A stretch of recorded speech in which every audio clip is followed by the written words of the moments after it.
Today I am going to present about the innovative mathematics teaching or learning packages. What I'm going to talk about will be three related topics: the angle sum of triangle, angle sum of polygon, and lastly, the sum of exterior angles of polygon.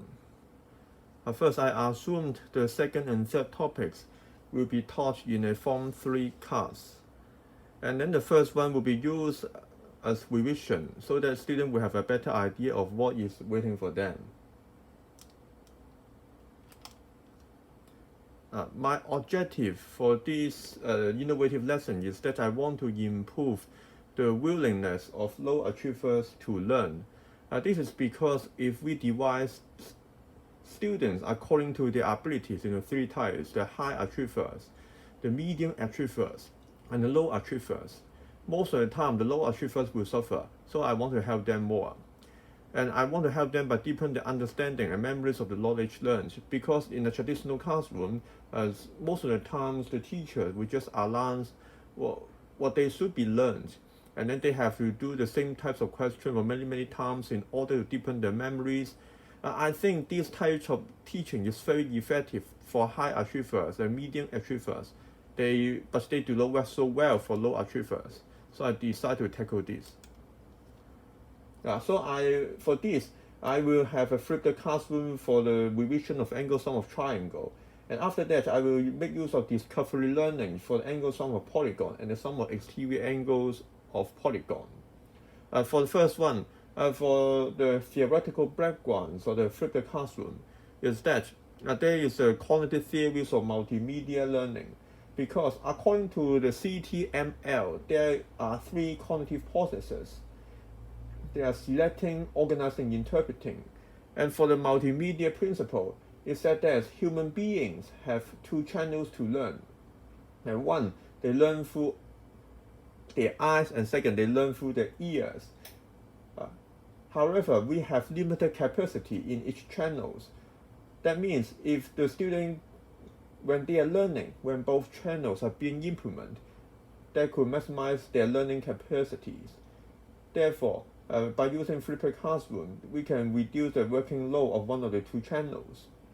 Besides, for the contiguity principle, it said that the words and pictures related, they should better be represented side by side. If we have done like this, they can be able to receive up to 75% more useful information. And then for the split attention principle, it means that words should be presented auditorially rather than verbally. That means for flipped classroom, because most of the time we have a video clips for students to watch before the lessons. So if we present the knowledge like this, they can learn better. And lastly, that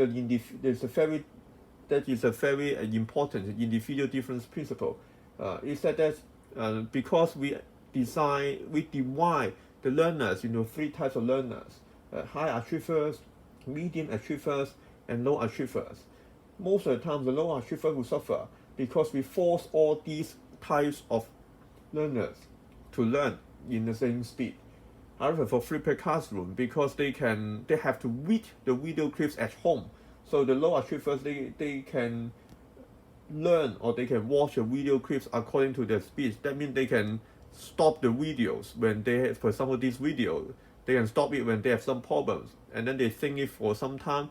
After that, when they can resume it again. And second, that is the flipped classroom. That is the discovery learning. First, we come to the definition of discovery learning. So what is discovery learning? Is that the students, they will not be provided with the target knowledge, and they must find it out themselves. That means they have to discover it themselves. There are some examples. For example, we can have implicit pattern detection, elicitation explanation, working through panels, manuals, or conducting simulations. So now we come to the theoretical backgrounds of discovery learning. According to the cognitive model of learning, we find that learning is a process which the learner has to incorporate new knowledge into the already existing language of knowledge. And also, what is active learning?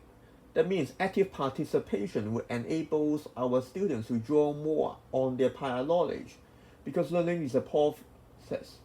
And the students, they have to find a suitable pace. For example, because our target will be from 3 students, they already built up a network of mathematical knowledge, which may be useful to the learning of more mathematical knowledge.